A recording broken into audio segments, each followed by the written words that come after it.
Hi guys, so Nigel Farage has to be the greatest grifter of all time. So he's abandoned his watch on Dover Beach, watching the boats come in.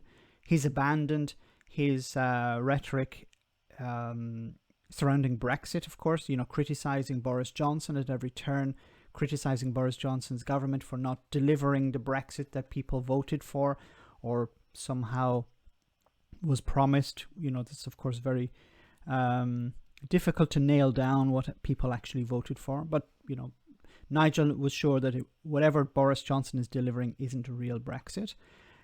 And instead, he's now in the United States in what I call scripted sycophancy. And it's a really disgusting display. But you have to be exposed to it. It's important that you see it as well. So enjoy. People say one of the most powerful men in Europe, Nigel. No, wasn't the most powerful, the most dangerous. There is a difference. Farage. Oh. Come on up, Nigel.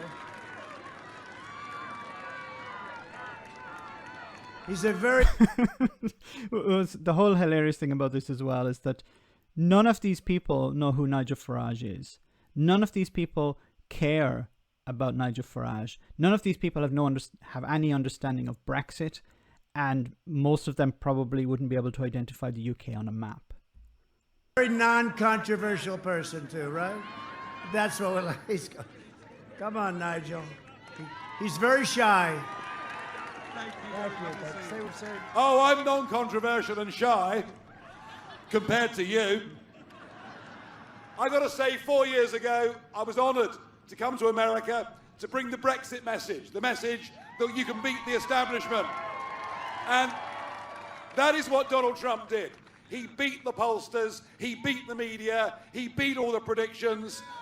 And here's the worst bit, they've never forgiven him for it. They've never, ever forgiven him. They have spent 4 years trying to delegitimize him. 4 years of the Russia hoax. 4 years of a false impeachment. Most human beings under that barrage would have given up. This is the single most resilient and bravest person I have ever met in my life. You are voting for the only current leader in the free world who has got the guts to stand up and fight for the nation state, to fight for patriotism, to fight against globalism. You'll be voting for the only leader in the Western world with the real courage to stand up to the Chinese Communist Party. You'll be voting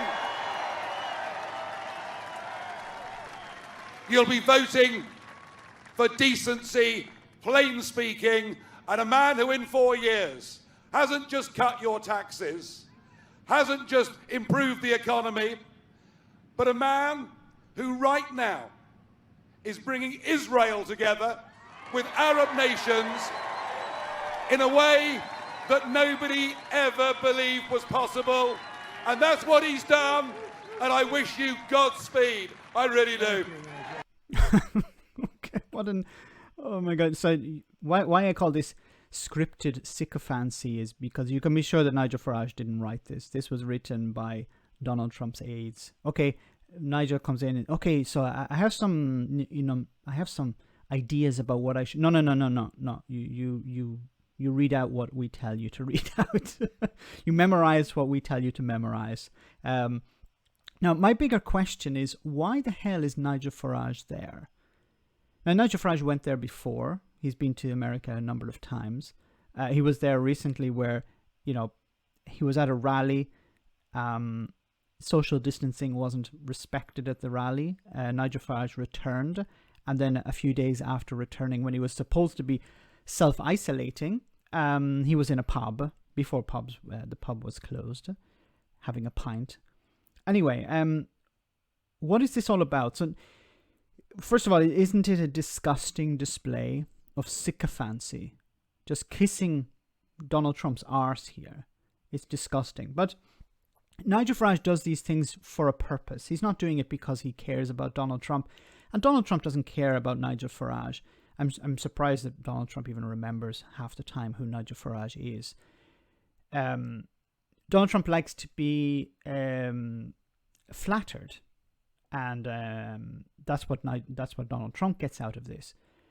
But I think something that has been talked about in the past is this idea of Donald Trump starting his own TV network. So he wants to rival, for example, Fox News. Now, I don't know if this is going to happen or not, but this is something that was talked about in the past. And it was something that was getting bigger during the 2016 election campaign. So there was a real risk that Donald Trump wouldn't win. At the very beginning of the primaries, Donald Trump was pretty much at the bottom of the possibilities.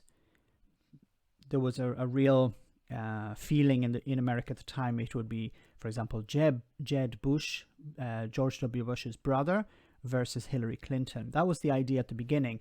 And Trump, was using the election as in a sense, a tool to promote his brand, because that's all Trump is. He's a brand. He's not a successful businessman. He's not a media empire. He's not a construction empire. He's just a brand. That's all he is. He's rich from putting his name on buildings and other people paying him for that privilege. Now, if Trump, and as I said before, Trump used the 2016 campaign to promote his brand, then he became president, and that was pretty much an accident. Nobody was really expecting that to happen, probably even him. Now, he may, I hope that he will be kicked out by the Americans next month. He'll be removed from office, and he will go quietly. There's a huge risk that he will not. But let's hope he loses and he eventually leaves office in January 2021. Now, what will Trump do after that? Well, of course, he's not going to go quietly in the sense that he will, say, well, look, I lost and Joe Biden won and I'm going to be quiet from now on. No, I have a feeling that he's going to try and use his legacy in the presidency for his own benefit. He's going to try and promote himself in some way. He'd probably start some sort of media company, I think, once again, to rival Fox News. And Nigel Farage, how does Nigel Farage play into this? Well, Nigel Farage wants to be part of this probably as well. Trump is talking about, look, if I lose in November, I really hope it's the case. It's not a guarantee that he will lose in November. We're not there yet. But if Trump is kicked out, I think he wants to start some sort of empire, media empire, perhaps to rival the likes of Murdoch. And Nigel Farage will play into that somehow. Once again, Nigel Farage doesn't give a crap about Donald Trump. Donald Trump doesn't give a crap about Nigel Farage. But there may be something working behind the scenes when Trump is out of office. Trump is going to use whatever he can to undermine a Biden administration. He's going to do whatever he can to undermine it. He will pump out any type of propaganda. And I think he wants some place in the media where he's able to talk his usual crap, but there's no consequence for it. Once he's president, he can say things and, he can be held accountable for that. Not so much so far, but people can take legal action against him. But if he's in the media, he's sort of protected from that in a sense. And I think he wants to create some sort of political media empire. And once again, Nigel Farage is going to be part of that somehow. It's all speculation, of course. But once again, what the hell is Nigel Farage doing there? He's there for some reason. And it's a benefit for Nigel Farage in some sense. Let me know in the comment section, guys, what you think. As always, your comments are greatly appreciated. Thanks a lot. I want to say a big thank you to all of my patrons. You ensure that this channel continues to exist. I'm eternally grateful for all of your support. If you join Patreon, you will receive instant access to our Discord server, where we have both audio and video chats. You can chat with me and other patrons, where we discuss important and non-important issues. Becoming a patron per month costs about the same as a large coffee, so why not check it out?